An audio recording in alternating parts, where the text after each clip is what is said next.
Hey, girls. Hey, girls.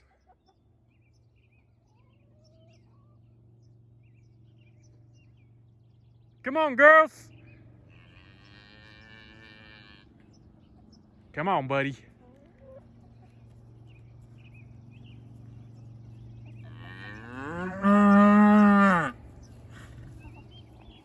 Good buddy.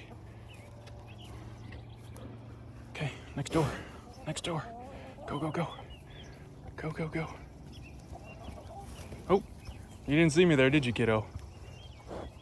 Come on, girls. Hey, girls. Come on, girls. Come on, girls. The hard part's going to be getting them around this bend all together before we travel down the alley. Make the turn, buddy. There we go. Good girls. Good girls. All right. Let's go, girls.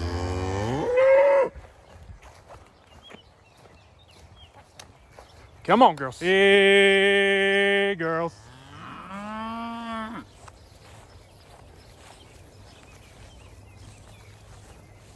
Hey, girls.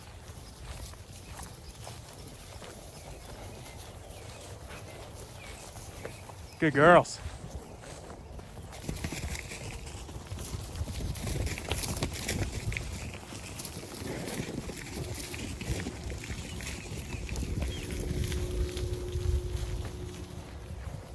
Come on, mama. Hey, girls. I definitely love the trees. Come on, girls.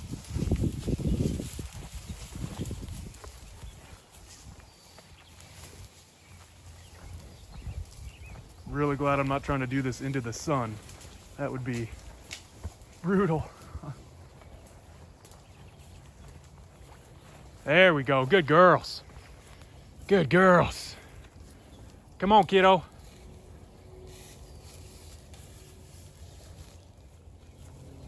Good buddy. Come on, bud. Come on, bud. Keep them moving.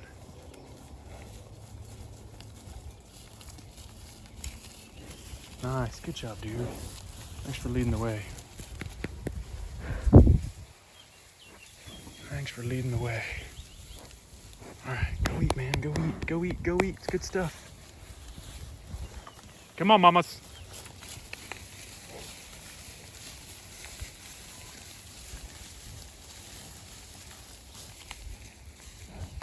Good mama. Come on, bud. Come on, bud.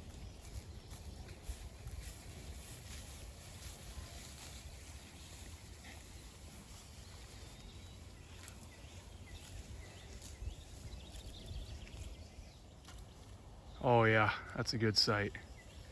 Tall grass, lots of ripping. Looks like I set that wire a little too high. Those calves can definitely run underneath. So I'm gonna get my secondary wire set up just so the calves don't bust under that, and I'll fill you in on what we got going on back here. All right, got my dual line set up. So you guys have seen this before on my other leased pasture next door that doesn't have perimeter fence. This is what I'm using, and fingers crossed, knock on wood, it hasn't failed me yet. You know, it is mostly psychological. Again, there's been times that I, get no charge, or an alligator clip that runs the continuation falls off somewhere along the line, and I realize a few days later that part, if not all of the fence hadn't even been charged. It still keeps the cows in, that's obviously these Dexters are broke to this polywire, this hot polywire. So they don't ever really test it. And on the rare occasion that they do, it usually provides enough of a snap that it reiterates to them that they should not be trying to bust out of here. Now, again, nothing's going to keep animals in if they are starving. So if they run out of food, if they're if they're not happy where they're at and they truly are starting to get hungry, they will do whatever it takes to bust out. And this wouldn't keep a bull in, this wouldn't keep a bull out. I wouldn't even put it past, one of my females, number 3, when she cycles really strong, and when she comes into heat, I mean, she's busted out of high tensile wire before. It was when she was young, but if she really wanted to get out, any of these cows, if they really wanted to get out, I wouldn't put it past them. They could get out of here. But it works for me, and I'm going to keep doing it as long as I can, because it allows me the opportunity to do just what I'm doing here. This is a very small meadow, essentially, right next door. Our place is just on the other side of the fence line here.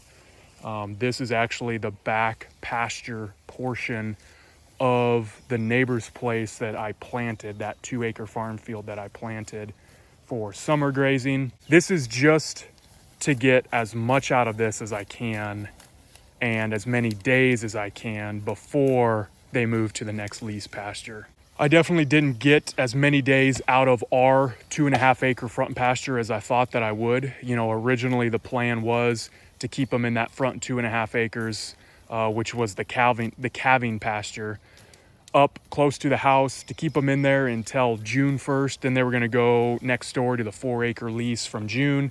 And then from there, I was gonna pop them over into, this summer farm field that I planted up there. They really overgrazed our 2.5 acres. I'm too embarrassed to show you, but trust me when I say that they overgrazed that 2.5 acres way too much. It's allowed the thistles. You guys know I've had a problem in that pasture with thistles in the past. It really allowed the thistles to explode. On top of that, we just haven't had any rain. We've been having really hot days. In fact, we've got a week coming up starting Memorial Day Monday, which is coming up here in a few days. We've got a week of 90 degrees, like a full week, 7 days, 90 degrees at least.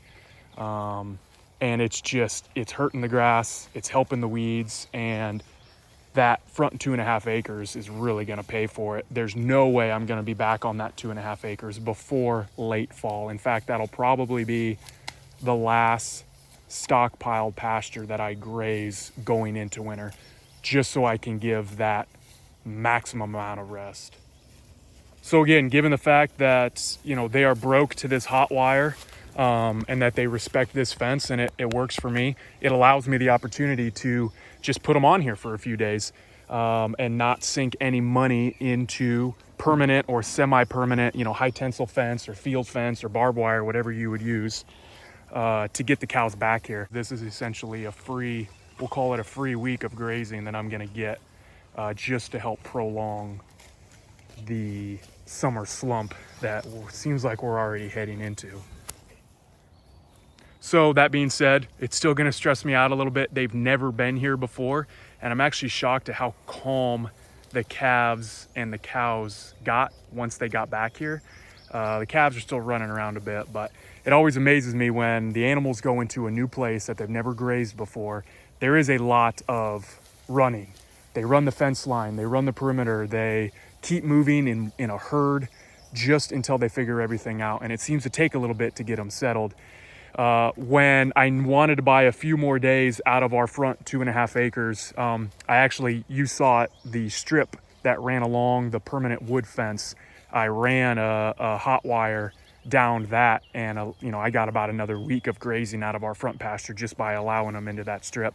And they did the same thing. When I moved them in, they sprinted up and down that strip. They trampled so much of the grass that they were gonna eat, just running back and forth as a herd 4 or 5 times. I thought for sure one of the calves was gonna jump the wire fence just because they were excited and a little panicky, being somewhere they probably thought they weren't supposed to be, but they settled down, and it turned out to be some really good grazing. This is something that I mow yearly, sometimes multiple times a year, for the neighbors so they can come back here and enjoy it. Like Greg Judy always says, don't mow it, mob it. Real quick before I wrap this one up, I had a handful of comments on my field planting video about spraying glyphosate, and this was actually something that I talked about in the footage when I was filming for that video. But for time, I cut out what I had to say about glyphosate from the actual video. But I completely agree that glyphosate is not a sustainable practice, and it's not something that I want to be doing. I unfortunately was put into that situation this year because of not only the weather, but the timing of everything. Again, by the time that I got to have a chance to do any sort of field work and try and do any planting, the weeds were just too much.